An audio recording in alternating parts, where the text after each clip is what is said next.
All right, everyone, we are officially recording, so we can officially get started. Thank you all for joining us this afternoon for our Tempo Talks Professional Development Series edition, Embracing Your Genius, led by Parisa Bania. Didn't want to mess that up. We are so excited to have Parisa with us. This has been a long time coming. We've been planning this one for a while now, and we are really excited to hear what she has to share with us. Thank you. So a little bit about the professional development series. This is part of Tempo's Tempo Talks, which have been going on since the onset of COVID.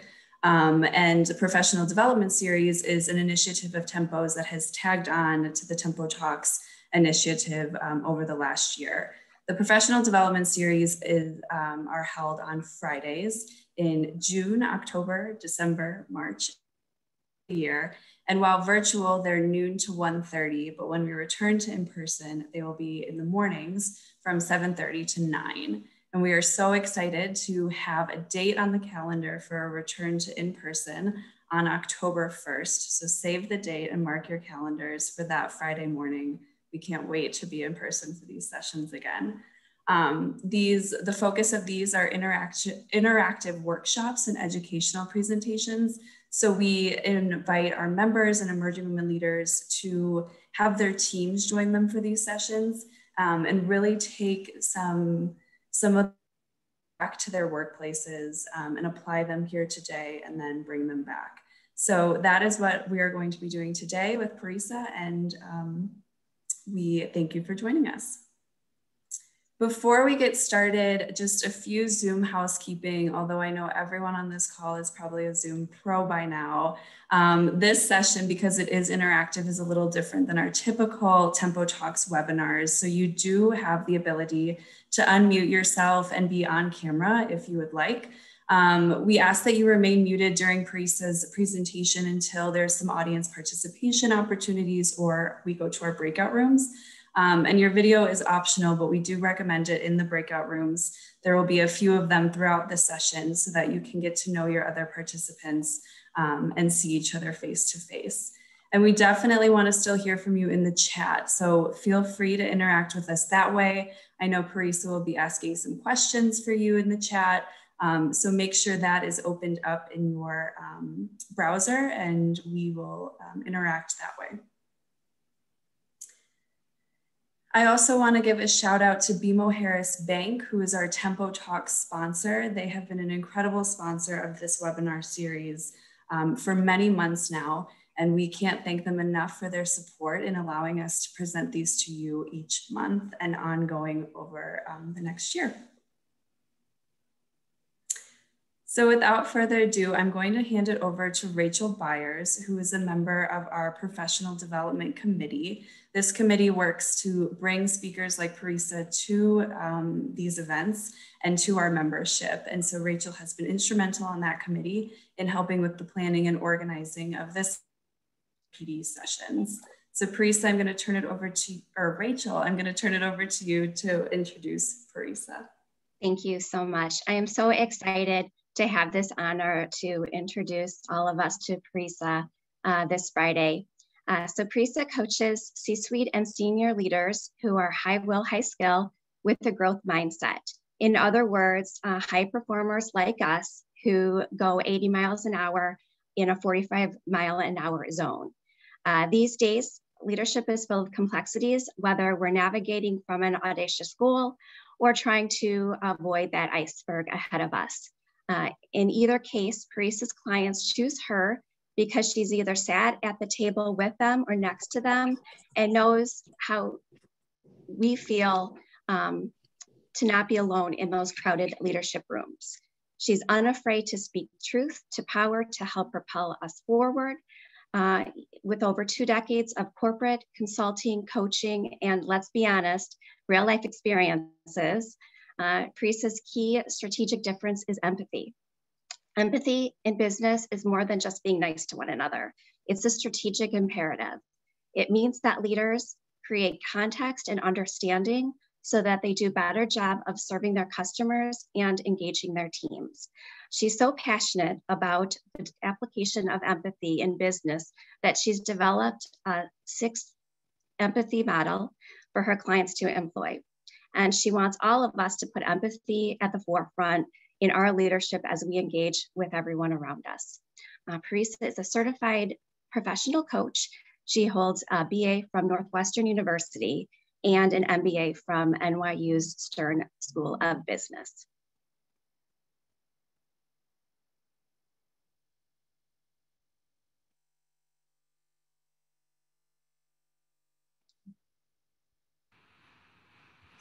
So,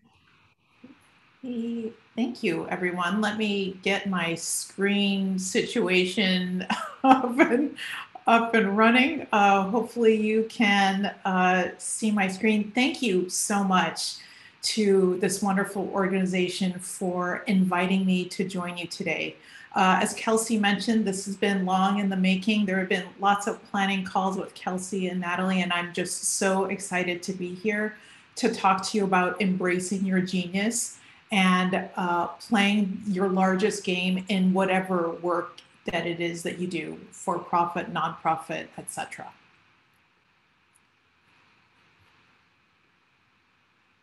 Thank you also, Rachel, for introducing me. Greatly appreciate that.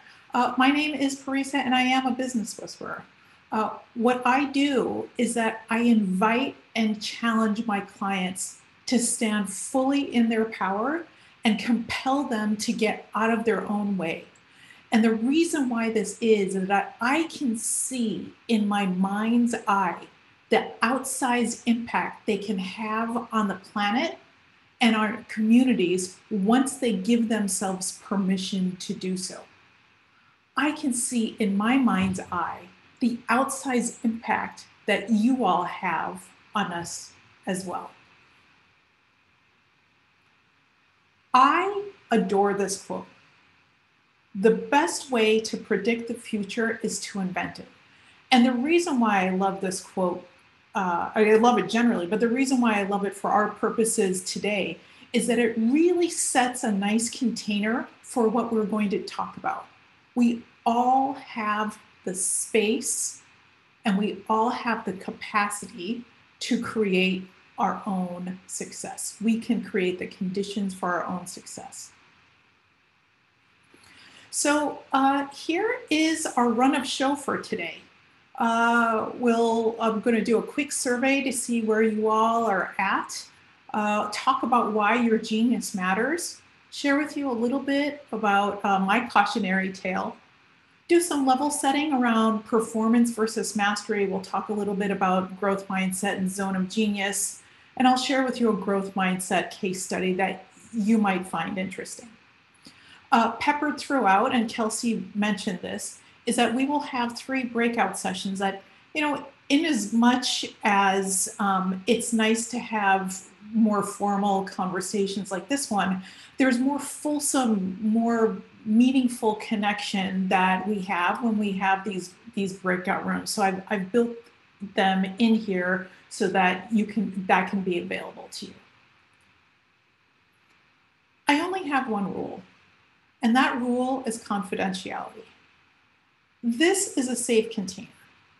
And so some people may share something that's raw, personal, kind of vulnerable for them in the breakout rooms. And I appreciate you keeping their confidence and keeping confidentiality. Thank you so much for humoring me in that request. So let's do a survey.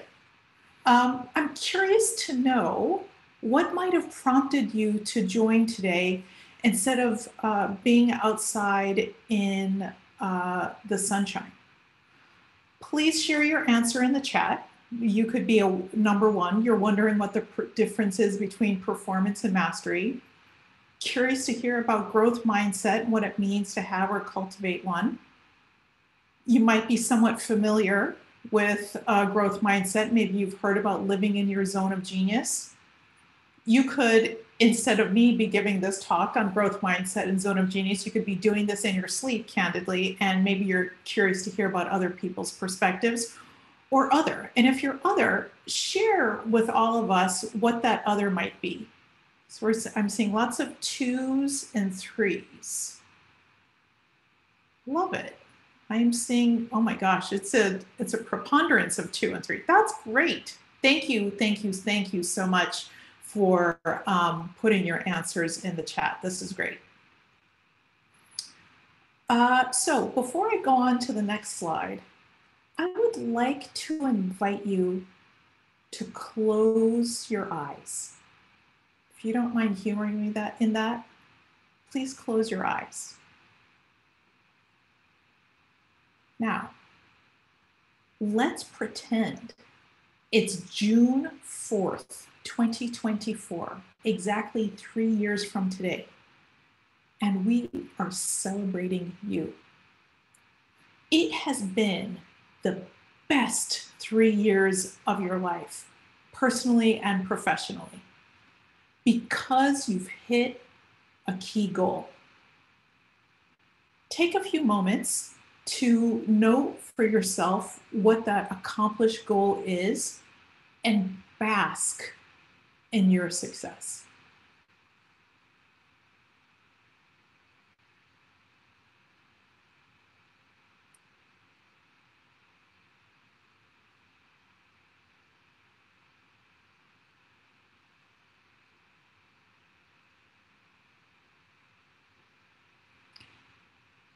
You can open your eyes now.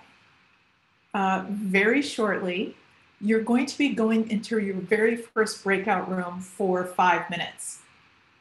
Please take turns sharing with one another what your celebration is. Is it a party? Is it a vacation? Is it a gift that you give yourself? Share also the goal that you're celebrating the accomplishment of.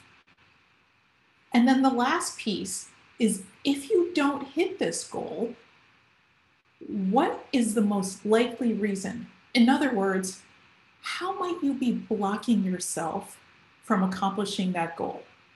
Now, we only have 5 minutes, and as they say, brevity is the soul of wit.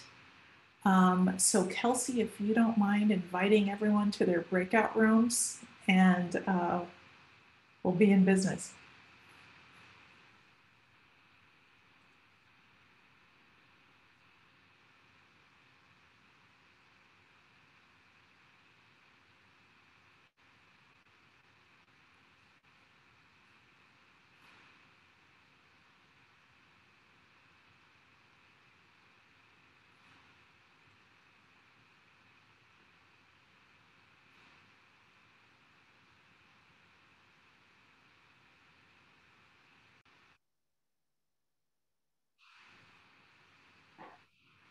Parisa, I hit the come back to the group instead of to continue to talk. So I just lost my group, but oh, I'm sorry about that.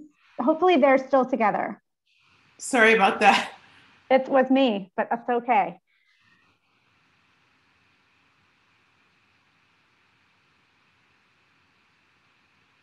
So more people are coming back. I think we're a total of about 80. I'm watching the numbers trickle in. We're about 34 back in the main room.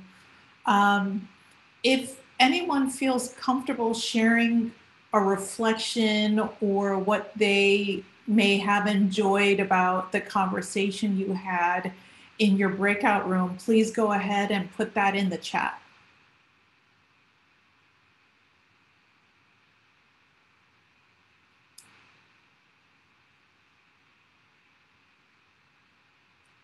We have more and more people coming back. If there's anyone that you'd like to acknowledge in your breakout room, or just acknowledge your breakout group generally in the chat, please go ahead and do that. That's available to you, or share an insight. Oftentimes there are tons of things that we get from one another because we're interacting with each other in the chat.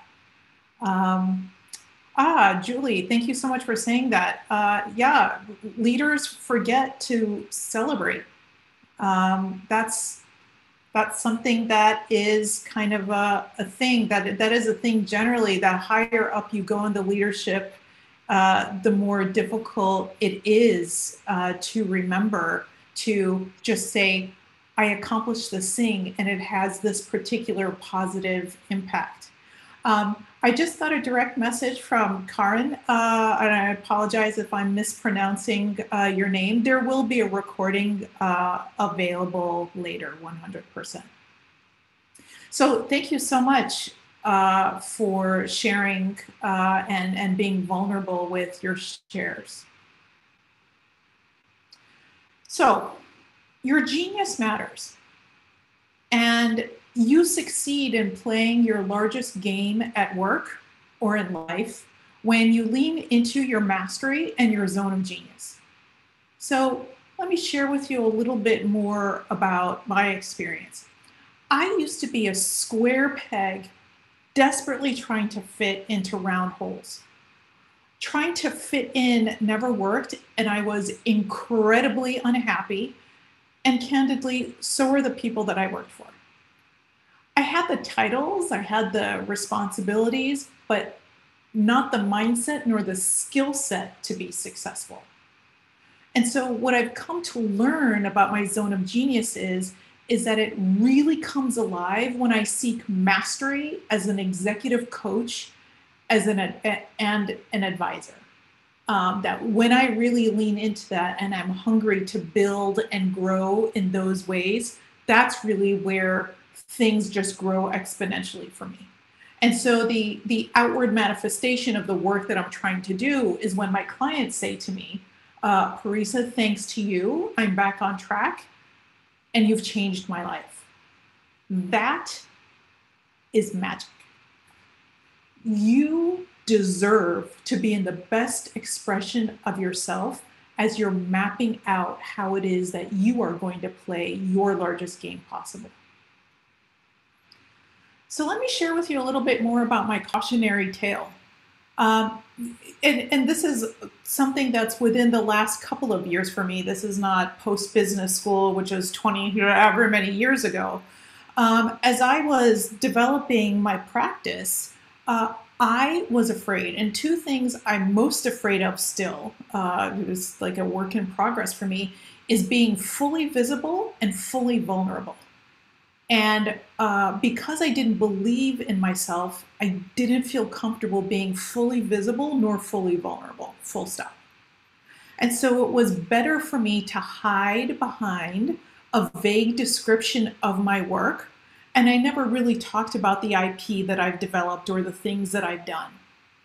And because I wanted to hide, because I didn't want to be visible, I let other people define my work. I let other people define who I was instead of standing fully in my power and fully in my voice and saying, this is who I work with. This is why I work with them. This is why they motivate me. This is why they inspire me. These are my values in my work, so on and so forth, et cetera, et cetera, et cetera. And so, the result is, meh is probably the best description. It's not really a word, but it's kind of meh. That's kind of how it was for me. Candidly, I attracted clients who did not move nor inspire me. And I can also assure you that I probably didn't move nor inspire them quite as much as I would have hoped or liked. My work just was not fun. I got frustrated very easily. The types of clients that I wished for weren't really inspired, weren't really interested in what I had to say because I was hiding behind vagaries. They were preferring to work with someone else who was a little bit more bold and candid about who they are. And not only were prospective clients not inspired, candidly, revenues were not inspiring either. But I had an aha moment. And these aha moments allowed me to get out of my own way. So more specifically, these not only fears generally, but the visibility and vulnerability separately, and then the intersection of the two of them together really blocked me from what it was that I wanted out of my practice and how I'm writing the second half of my professional career. And the other kind of aha moment, kind of mind-blowing moment was, success isn't a switch. It's not an up or down. It's not black or white. Success lives on a continuum. And so I have had successes in my life and future successes that I'm looking for. I just haven't gotten there yet. With yet being a really important word that we're going to unpack a little bit more. And so because I've been unpacking this for myself, I'm really clear about my ideal one-on-one clients. And I talk about my IP without hiding behind it, nor do I allow anyone to define me. I am the person that defines who I am as a leader. And so what are the manifestations, outward manifestations of kind of this shift? Is being excited and inspired by my clients, working harder than ever before, but I'm not tired. I'm really engaged. I'm where the right opportunities are, and I feel like me. I'm having fun. I might even do this for free if my retirement plan thought that was a good idea. My retirement plan does not think that's a good idea, but if I could do this for free, I would. And so that is kind of a sign that I am on the path of playing a much larger game. And so how is it that I was able to unpack this for myself? Well, I'll share with you what it was that I was kind of learning about myself. So you're in your own way if you've had the same goal for ages and ages, and yet you find yourself in the same spot and not any closer to hitting that goal. Insanity is doing the same thing over and over again and hoping for a different result. You may be doing the same things over and over again. You're in a reactive mode and not a proactive mode. You're living at the effect of your work and not at its cause. And no matter what you do, you're not yielding the results you're hungry for. I've just shared with you how I've been there. And so it's natural and understandable to experience some frustration if you're at this point like I was. And I'm not saying that all of you are, none of you are, some of you are, but in the event that these are some of the things that you might be grappling with, I get it. It's hard. And I've helped leaders just like you get out of their own way to play that larger game that they are really hungry to play. And so with that, I'm going to offer some questions to you. They'll be listed out shortly. Some of these questions might land with you. Some of these questions might not land with you.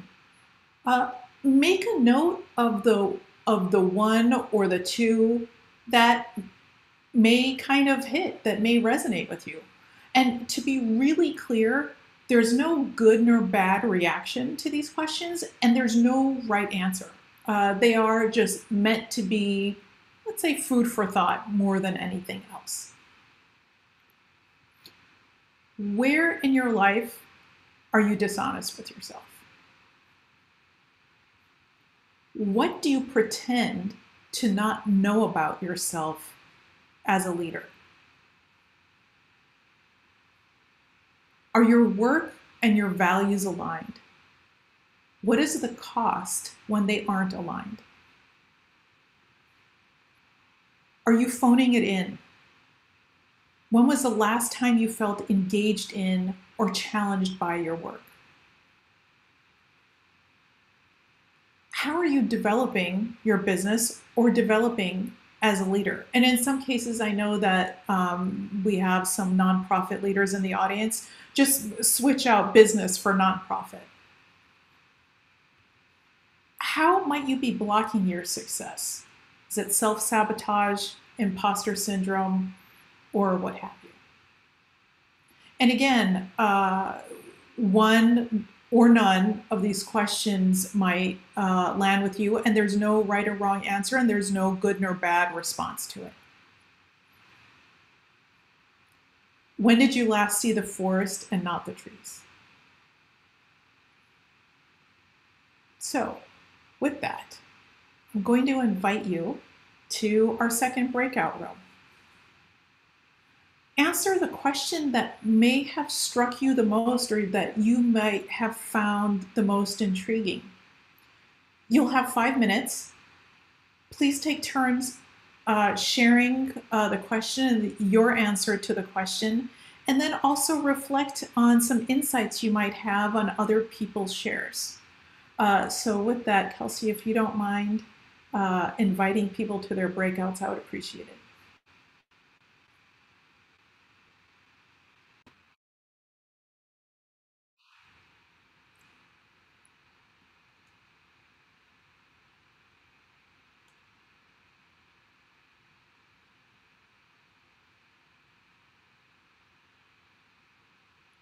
Slowly welcoming folks back in from their breakout rooms. See, numbers are slowly ticking up. For those of us who are back from the breakout rooms, if there is some acknowledgement that you would like to put in the chat of the conversation or a new insight, please go ahead and do that. It's so nice to see how it is that we can be serving each other powerfully in these breakout rooms. So don't be shy.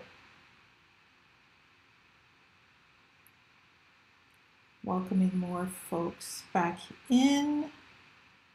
Awesome. So welcome back. If there's a thought or something that's bubbling up for you as a function of being in this breakout, the breakout room that you were just in, please do go ahead and share that. I will continue on to the next slide. When I let go of what I am, I become what I might be. When I let go of what I have, I receive what I need. I love this quote, especially at this part of this talk that I give, because it's telling us to show ourselves grace and patience for where we are now, and an optimism for these next chapters that we are writing for ourselves, and playing the largest game possible, whether it's on our work or our life or what have you. And it's a tremendous amount of optimism about what could be true for us when we give ourselves permission to do so. So grace and patience. That is the main lesson of anything having to do with growth mindset, zone of genius, mastery, and these things of what do we need to do to get out of our own way, letting go of what served us to bring in new things that could be serving us better. So I'd like to talk a little bit about the differences between mastery and performance. And it's really important to know the differences between the two if we are committed to embracing our genius and playing a larger game. So mastery is defined as a mindset of continued study, practice, and steady improvement. Whereas performance is a mindset that is fixated on a point in time. It's like a snapshot. Mastery is like a marathon. Performance is like a sprint. Consider mastery like velocity, which is the rate of travel in a given direction. Performance is like speed or rate of travel, regardless of whatever direction you might be headed in. Performance doesn't care about the direction so much as your speed, in other words. If someone were to speak with a mastery mindset, what they might say is, recently, I beat a previous 500-meter time on the rower by 6.17 seconds. I'm still working on my form. Whereas someone with a performance mindset might say, recently, I beat a previous 500-meter time on the rower by 6.17 seconds. It's just that, just very dragnet, just the facts, man. So let's talk about mindset a little bit. And I know many of you are familiar with growth mindset, but let's just kind of have a level playing field in what we're talking about here. Carol Dweck is the author of a book called Mindset, which was published in 2009. She's a Stanford professor of psychology. And what Carol Dweck says is that a mindset is a theory that people have about themselves, like living in scarcity versus living in abundance, for example. Our minds accept and don't negotiate these theories that we have about ourselves. So, for example, if I were to wake up every morning, look in the mirror and say, Parisa, you are the ugliest person ever created, ever known to mankind, my mind is not going to negotiate with me and offer data points about why that might not be true. All my mind is going to do is file it away for future record keeping, future analysis, because I have fed it that input. So these mindsets have a prodigiously profound effects on our lives, our relationships, professional success, etc. And so you can appreciate the type of mindset you want to be cognizant of as you are embracing your genius and as you are playing your larger game at work. And so whatever thoughts you have influences the feelings that you have, which then influences the actions that you do without fail. So if the mindset is playing a smaller game or playing small, your actions will be small. Your feelings will say, it is not for me to play a larger game at work. If your mind says, I'm not smart enough, or I don't belong here, your feelings will be, I don't feel confident in this role, or I don't feel confident in putting my foot forward, and your actions be, you won't do anything, and you'll end up playing a more limited game in your work, your life, etc. So, Carol Dweck says that growth mindset leaders believe their talents develop continuously. So it's iterative. It's just something that doesn't stop. Mastery, in other words. They achieve more because they love learning. They love continuously learning. Why is this? And because they don't care about looking smart. They don't give a rip about if they look smart or dumb to the people around them. They love saying the word yet because learning is iterative. So that is the word yet that I shared with you before. This is where it's coming into play really critically for us. They aren't emotionally attached to an outcome. This is really important. Anytime a growth mindset leader tries something new and it fails, the growth mindset leader is delighted because they say, great, I don't ever have to do that again because going that route did not work out for me. And equally, anytime a growth mindset leader tries something new and it's successful, they are equally delighted and say, great, I can continue doing that. Every outcome is perfect because it gives them data as to what they could be doing next on their path of continuous learning. A growth mindset helps leaders invent their futures. Going back to that Alan Kay quote that I shared at the beginning of this talk. Abracadabra literally is translated as, I create as I speak. So what abracadabra could we be doing in our lives if we had more of a growth mindset? And growth mindset leaders, when they have this growth mindset, it helps them live in their zone of genius, something key to creating and inventing their futures, and also key to helping them play a much larger game at work. Now, it's one thing if I say this, but I'd like to share with you how this shows up in the words of other people. How does it go? These no look right. Oh, we'll never get this. Yeah.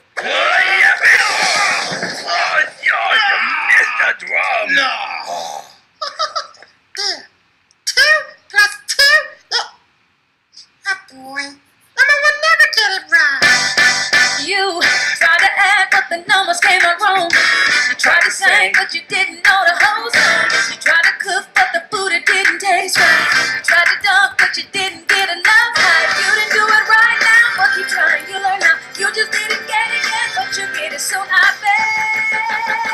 That's the power of a yes. Yes, yes, yes. That's the power of a yes. Yes, yes, yes, yes, yes. That is what you get with the power of a yes. Come on. You tried to ride, but you couldn't make the letter up.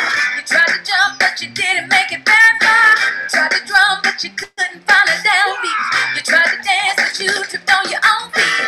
Just breathe, don't lose control. Keep trying and you reach your goal. You just didn't get it yet, but you'll make it soon, I bet. That's the power of the yes. Yes, yes, yes. That's the power of the yes. Yes, yes, yes, yes, yes. Ready, get set with the power of the yes. Break it down now. There's no mountain you can't climb. It just takes a little time. Cause you got what it takes just to learn from your mistakes. Try again, and one day you step up and then you try to add and you get the right answer. You sing a song and you be a great dancer. You dunk the ball and you make the right letter. Everything you do it better. This is what you get. Cause this is what you get.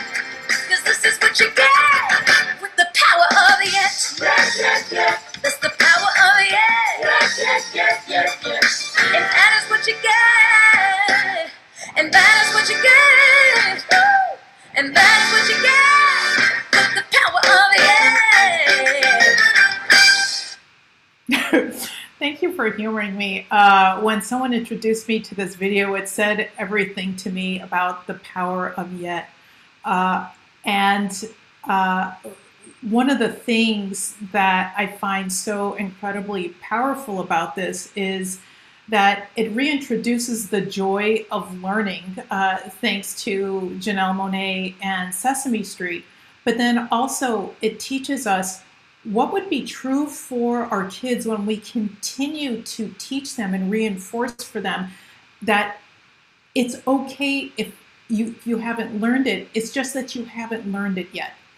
And so how do we adapt that mindset for us as adults while also treating the younger people that this is true as well?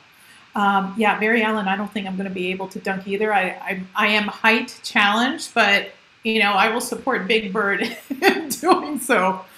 Okay, so thank you for indulging me in this musical interlude. So let's talk about Zone of Genius a little bit. As I mentioned, a growth mindset allows you to live in your zone of genius, which then allows you to play the largest game ever. And the zone of genius is defined as the highest and best use of your time and talent.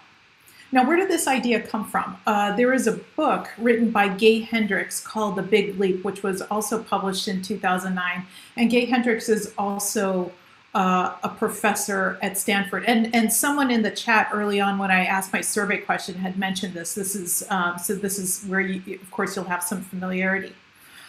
So let me break down for you what this zone of genius is using this really awesome infographic, and I'll give you practical examples in my life to just like clarify it. It might be a little too abstract, but if I give you practical examples of how it relates to me, it may be easier to understand. And it's easier for me to explain, candidly, selfishly. So the x-axis is your talent, so that goes across, and the y-axis is time. And that is the thing that's going up. And so let's start with the zone of incompetence, which is the lower left-hand corner, and it's the worst use of talent and time. It's the stuff that other people can do much better than you. And if you spend any amount of time in your zone of incompetence, that's like setting fire to your money and time. It's like a blazing inferno any time that you spend in there. And so for me, my blazing inferno is bookkeeping. And early in 2020, I stopped banging my head against the wall. And I said, what if I were to find someone who their zone of genius was bookkeeping, who loves it, who thinks it's a puzzle, who loves unpacking these things and likes to make hospital corners for business owners so that they can spend time in their genius. Well, that's who I exactly found. And I hope she never fires me because she is amazeballs at bookkeeping, and that is her zone of genius.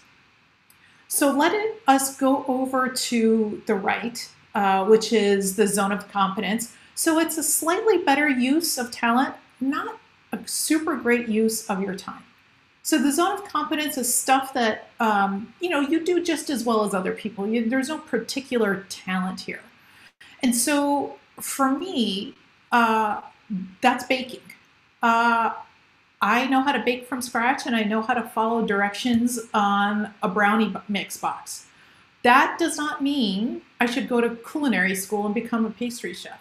That does not mean I should open a pastry shop. I can go to plenty of them, but it does not mean that I should quit what I'm doing now to do any of those things. It means that when, hopefully, when I can be invited to people's homes again, once people are vaccinated, they feel comfortable inviting me over, I'll bring a cake or I'll bring cookies, and that's about it. Anything more than that is not a good use of time. And so let's go to the upper left corner, which is where the zone of excellence is. The zone of excellence is a much better use of your time, not as great of a use for your talent. So these are things you do extremely well and you can make a good living at.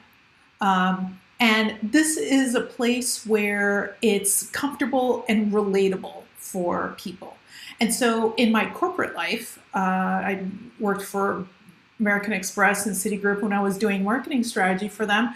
That was my zone of excellence. I was good at it. And I made a really good living, but it was not the highest and best when it came to my talent. And some of the consulting work I do right now, candidly, is probably more zone of excellence than it is genius. Now let's move over to the zone of genius. Zone of genius is the highest and best use of your time and talent. These are your unique gifts, stuff that would be really hard for someone else to copy. It's natural talent plus passion. These are the set of activities that you're uniquely qualified to do. And so for me, my executive coaching and my strategic advisory is in my genius. I could do this for hours and hours at a time. I don't get tired of it. I'm fascinated by tech founders. I'm fascinated by people in the C-suite. I think they're wonderfully complex. And any time I spend there, it feels like play. Now, you all should know that there is a tension that exists between zone of excellence and zone of genius. The zone of excellence is where fear and comfort lives. Not only your fears, but the fears of other people around you and the sense of comfort of other people around you. Like I said, this is where other people want you to stay because it feels most relatable to them. And so there may be times where you feel called to step into your zone of genius, and maybe you're saying it out loud, but the people around you aren't ready or willing to have you do that. They will argue for your limitations, but they will mask their fears as risk that you are assuming. And they will do, and it's not meant to be mean, it's not insidious, it's because it's making them so uncomfortable that they are trying to get back to their own level of comfort, even though you are looking at stepping into your genius. They want to be comfortable, and they want you, again, to live on their terms because they think you would be comfortable too, even though you might be called to do something different. Now, as it pertains to ourselves, excellence is a cheeky monkey. It is a sneaky little thing and creates reasons why we should stay there instead of the potential unknown of the genius. So excellence likes the stuff that are knowns, and your zone of genius is more about what might be the unknown. Your excellence is like the lazy boy in your living room, your favorite blanket, your favorite sweatshirt. I like to call it the Biggie Smalls paradox, more money and more problems. So your zone of excellence will say, hey, if you step into your genius and you become really successful, you're going to have a whole slew of things that will be really hard and challenging for you. So I am trying to, your fears will try to pull you back into excellence. I want to be abundantly clear. Stepping into your genius is a growth edge for everyone. If it doesn't feel edgy, if it doesn't feel murky, if it doesn't feel the least bit scary to you, it's not your genius. It's got to be something where you're called to do it, even though it feels uncertain to you. So it's one thing to say, hey, great, step into your genius. It might be murky. Go for it, no problem. But wouldn't it be nice if we had some tools to help us crystallize what our genius might be? And so Gay Hendricks did us a solid in his book, and he offered these questions as a way to uncover our genius. And kind of like that comment I made before about having grace and patience with ourselves. If you do feel called to answer these questions on your own, do yourself the gift and favor of remembering that it might take a couple of iterations until it feels right for you. This is a no pressure zone. No one is going to penalize you for taking whatever amount of time that you want to take to get to that crystallized genius that really lands and resonates for you. So what are the questions? What do I most love to do? What can I spend a long stretch of time doing and not get bored? What work do I do that doesn't seem like work? What part of my work is play? In my work, what produces the highest ratio of abundance and satisfaction to the amount of time I spend? What's my unique ability? I'm at my best when X. When I'm at my best, the exact thing I'm doing is blank. And when I'm doing that, the thing I love most about it is blank. So we're about to go into our next breakout, and I've been reading some of the feedback in the chat about having some questions, having the questions available to you as you go into the next breakout. Just take a look at these. I'll give us a couple of seconds more to look at these, and then I will tell you what we're going to tackle in the next breakout room.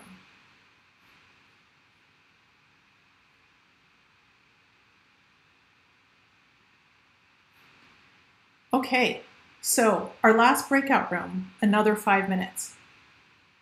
Share with us, share with your group, what you believe your genius might be, and what zone you might be in. It can be incompetence, competence, excellence, if it's not your zone of genius. And what might stop you from being in your genius? And reflect on each other's shares. Don't give yourself pressure of knowing specifically what your genius is. If your intuition is telling you what it is, go ahead and share that. So with that, Kelsey, if you don't mind inviting people to their breakouts. And oh, Kelsey, thank you for putting that in chat.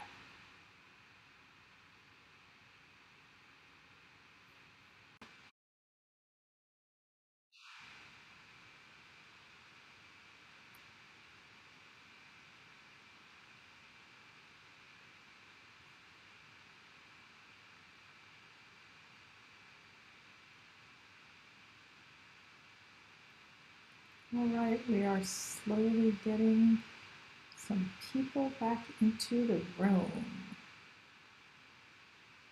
Here we go. Welcome, welcome, welcome.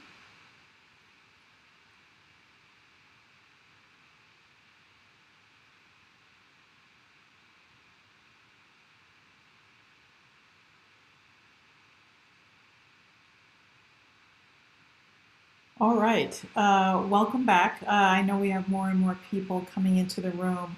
If there is a reflection that you would like to share in the chat, please go ahead and do so. And if the reflection simply is that you really enjoyed the people that you had a conversation with, that is a perfectly delightful reflection. We all like to see that validation and feel like we've really added some impact or served someone powerfully. So go ahead and do that at acknowledgement if that moves you.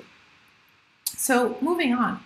Let's talk about awareness a little bit.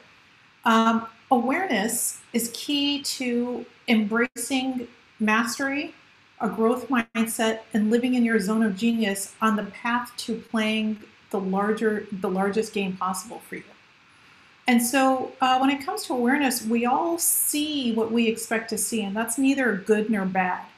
And when two people look at the same thing, they tend to see it differently because their experiences frame their filters.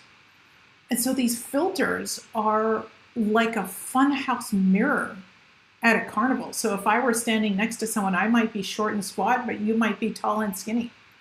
And they are perfectly unique. We're all like fingerprints. Our awareness, or our own idea of awareness, informs our view of the world.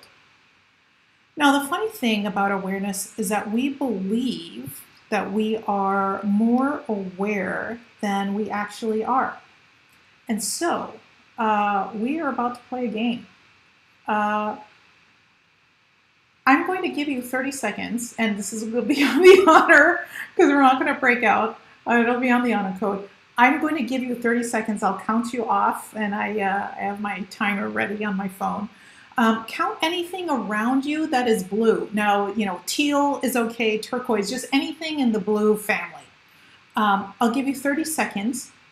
And when the 30 seconds are done, I will ask you specific questions, and I'll look to you to put your answers in the chat. So, ready, set, go.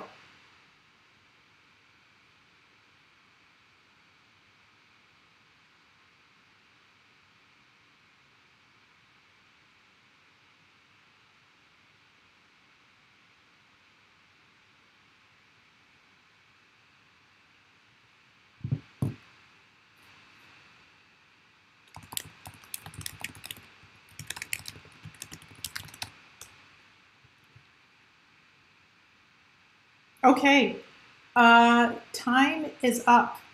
So, everyone, here's what I'm looking for. Please put in the chat the number of items that you recognize that were red. Go ahead. How many red items did you see? Red items. Looking for red items. 0. Yeah, there's a reason for that. Yeah, because I didn't ask you to look for, red. I only asked you to look for blue. So yeah, let's talk about this a little bit.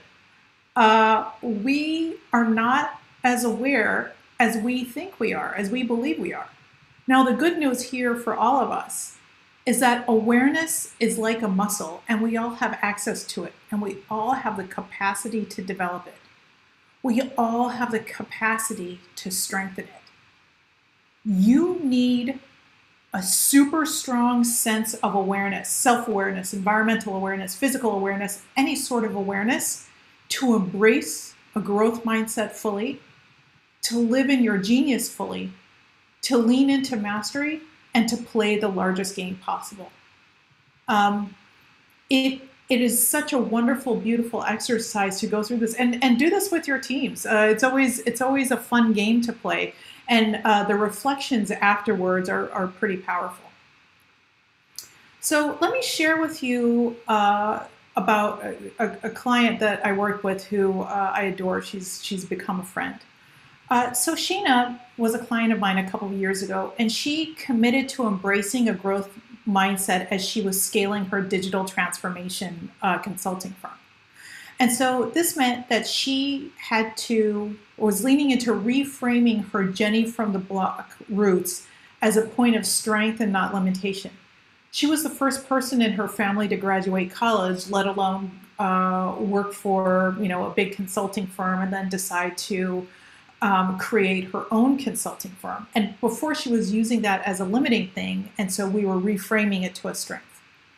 And so that required being aware of how this was getting in her own way. This Jenny from the block mentality as a limitation and not strength was getting in her own way. Embracing a growth mindset meant for her clarifying her zone of genius and the second part, being accountable to it. So being clear about what her role was as the CEO of this company, and also being really clear about what her non-negotiable values and boundaries are, not only within her team, but also for the types of clients that she wanted to work with. And prior to this, she would work with anyone, or that she would hire anyone because she allowed a limiting mindset as opposed to an expansive mindset guide the decisions that she was making. And so what happened for her? There were two types of transformation for this digital transformation consultant.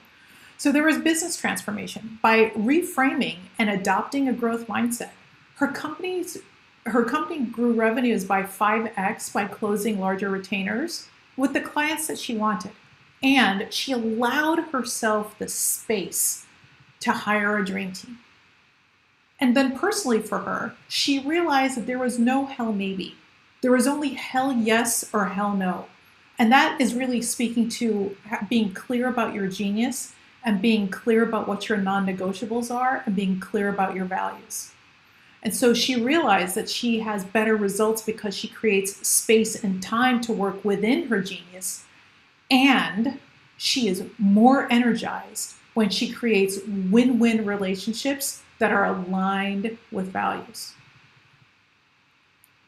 So some food for thought. Starting today, what's one thing you can do to become more aware? What mastery practices could you implement for your benefit? What is blocking your awareness and your growth mindset? What do you believe you will accomplish when you become more aware? What is one thing you can do to be accountable to mastery, growth mindset, and zone of genius? Here's what we discussed today. Growth mindset leaders achieve more because they lean into mastery, don't care about looking smart, and devote energy to learning, love saying yet because learning is iterative, and aren't emotionally attached to an outcome.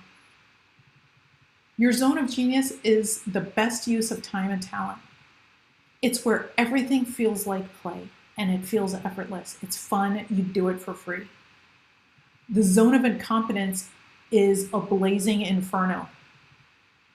And your awareness as a leader is key to maintaining a growth mindset so that you're always in your genius and playing the largest game possible. And so I'd like to wrap with this wonderful poem from Emily Dickinson.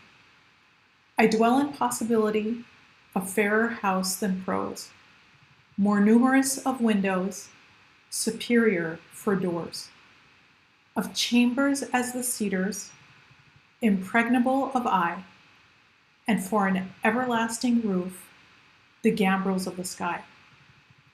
Of visitors, the fairest, for occupation, this, the spreading wide my narrow hands to gather paradise. I believe in your possibility. I believe in your capacity to gather your definition of paradise. Drop me a note. There's my email address as well as my telephone number. If you're curious about anything that we've talked about today, if you are curious about what coaching is, if you've heard of it but you've never experienced it for yourself, don't hesitate to drop me a note. I look forward to hearing from you. And so with that, I think we can open up for Q&A. Let me stop share and open it up for whatever it is that folks might be curious to talk about.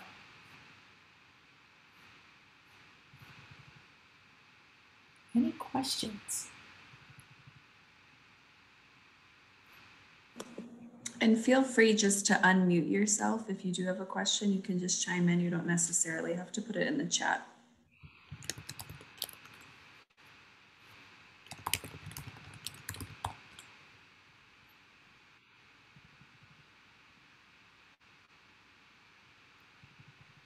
Parisa, is someone always working in their zone of genius, or do we flip around zones? Who is speaking right The now? Natalie Forward. Natalie. Oh, I just found you. Okay. Yeah. You know, that's a really good question. You know, in our most idealized form, we would always be in our genius. And I do believe there are people that are fully in their genius. It's a matter of how much permission do you give yourself to do that? How much do we limit ourselves from being in that genius? Now, you know, there are going to be times, well, let me give you a practical example. The other day, I had to talk to a CPA. That is so not in my genius. That is like the opposite of my genius. But I mean, it's a necessity. There are things that I needed to discuss that, you know, pertain to me being able to scale my business. That's life. The idea is, how do you maximize the time that you spend in your genius? What activities did you engage in? What types of roles do you lean into? And what type of roles are you honest and say, not for me? It's great for someone else, but not for me. And I will lovingly invite someone else to take that role. That's why I love my bookkeeper. She adores bookkeeping. Like, that is kryptonite for me, bookkeeping is, but she loves it. It's like a puzzle. She is so passionate about it, and it just comes out of her pores. Great, go girl. I mean, I want her to continue to live in that genius. Natalie, thank you so much. It's a really great question. Thank you.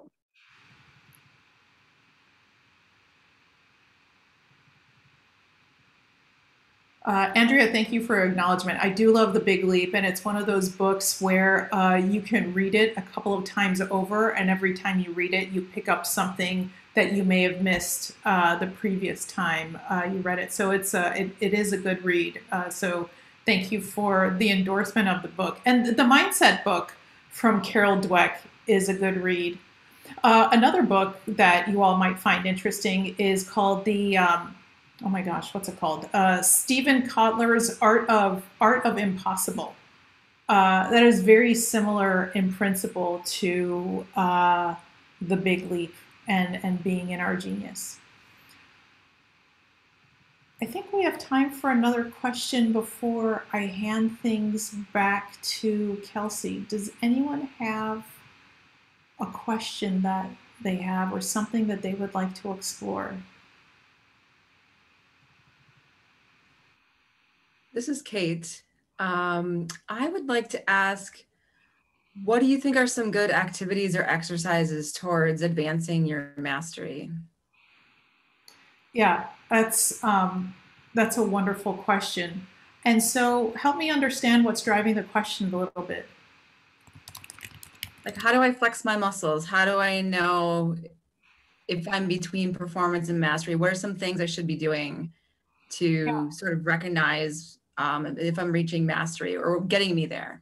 Yeah, thank you so much. So that example that I shared with you about being on the rower, it's I improved my time on the rower by 6.17 seconds, but I'm still improving my form, versus I improved my time by this and then not being interested in improving the form.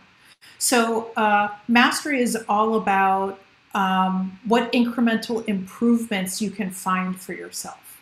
There's a book called Atomic Habits by James Clear, and he talks about you know, 1% improvement over time, I think leads to like 37x, or 1% improvement every day leads to 37x improvement over years. Like, what's an extra thing you can do? Can you walk 1 second faster on the treadmill?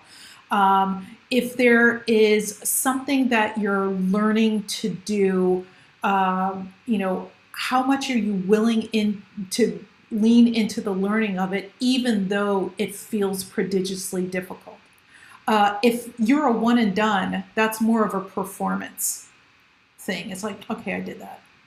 And you don't really care about investing more time, effort, or energy in expanding your knowledge or your expertise or your experience in that zone. Now, I want to be clear about something. You can have a series of interim celebrations on the path to getting your super large goal. So for a couple of years ago, I decided I wanted to lose 20 pounds before my 50th birthday. This is where you all say I don't look 51, by the way. Calling, yeah. But so every time I lost a couple of pounds, I was like, wow, I just did that. I'm really proud of myself, even though my long-term goal was I want to lose 20 pounds. And so now that I'm on the other side of it, the question for myself is, where else can I continue to improve my health? Can I be leaner? How often do I go work out? Can I lift 12-pound weights instead of 10-pound weights? How does that land for you, Kate? I think it's good, but I think of those things in terms of my health and the activities that I do. Like I bike a lot and do yoga and things like that, but I want to relate that more to work and leadership at work. Yeah, absolutely. So you might have a growth goals. You could say, well, in 3 years from now, I would like my business to grow by 5x. And so what are the conditions that you have to create today to get to that 5x goal 3 years from now? You won't ever, by the way, just to be candid, no one will ever hit a 5x goal 3 years from now unless you talk about creating the specific conditions today to make that true and to make that happen. So what are the specific things that you outline for yourself that are in service and support of that 5x goal or whatever goal you might have for 3 years from now? And then leaning into the development of the muscle set or the experience or whatever it is. Like, okay, I got interim goal number 1 that's in service of the 3-year goal. I got to interim goal number 2, which is in service of the 3-year goal, and on and on and on and on. And anything that you do incrementally is a build off of the previous ones. How does that land for you as an answer? Yeah, I'll have to think more about how to relate that in my work, but thank you. Kate, if you would like, I'm happy to have an offline conversation with you to unpack this further. I will put my email in the chat and feel free to reach out to me. Thank you. So I think we are at time. Kelsey, I'm going to hand it back to you. Awesome. Thank you so much, Parisa, for that session. I know you have the chat open, but just a lot of really great compliments from the attendees of this. They got a lot out of this session and it was really beneficial. So thank you for being here with Tempo. We were very excited to have you. Thank you for your time. And to everyone on the call, we just have a few plugs for some upcoming events and upcoming opportunities for Tempo members and some guest opportunities as well. So some upcoming events to plug. We have our Women's Affinity Alliance quarterly event held next week, Tuesday, June 8th, over the lunch hour. This is open to Tempo members, emerging women leaders, and guests. And the topic is intersectionality. What is it and what does it mean for your ERG or employee resource group? We also have next week, Wednesday, our Tempo Real Talks. This is closing out our Real Talks sessions, which have been going on for the last year now. We are covering chapters 11 and 12 of the book White Fragility. You do not have had to have been on any other white or Real Talks calls to join this last one. It'll be a great closeout session. It's just an opportunity to have real, authentic conversations with other members and emerging women leaders. On June 17th, Thursday, we have our third Thursday program meeting for Tempo, which is honoring our past presidents, and it is a conversation with Dr. Joan Prince. She's going to share more about her Tempo legacy and her journey and her career path. That is one not to be missed over the lunch hour on Thursday, June 17th. And then at the end of the month is our annual golf outing and summer social. This is going to be our first opportunity in over a year to be in person and welcome our members and EWLers back and give some hugs if you're comfortable and just be outside and hopefully enjoy a beautiful summer day. Just re-engaging everyone and getting prepared to be back in person for some fall events. Busy month for Tempo, but feel free to go to our website, tempomilwaukee.org, to learn more about any of these programs and to register. And one final opportunity is specifically for our Tempo members. So all of our Tempo members on the call, this is for you guys. We are running a campaign right now called Share Your Story. And we know that all of our more than 450 Tempo members have a unique story, and we want to hear them. These stories can be anything from career challenges to career surprises to how mentorship has shaped you, how Tempo has played a role in your journey. There's all sorts of different prompts that you can choose from to share what your story is, so that we can spread that message out to the public and use your stories to really showcase the power of Tempo and the power of women leaders rising up together. So if you go to tempomilwaukee.org/story, this is also in your Monday message, you can choose one of those prompts and submit a quick or however long you want story from your own journey and share it with us. We are asking for these by Friday, June 18th, if possible. And again, we want to hear from as many of the 450 plus Tempo members as possible. So please check that out. And with that, we are all set, and I wish you an awesome weekend. Thank you again, Parisa, for joining us. I hope that everyone is able to get outside for a little bit this weekend and enjoy some sunshine. Thank you to our PD committee for putting this on, and thank you to all of you for attending. Bye-bye.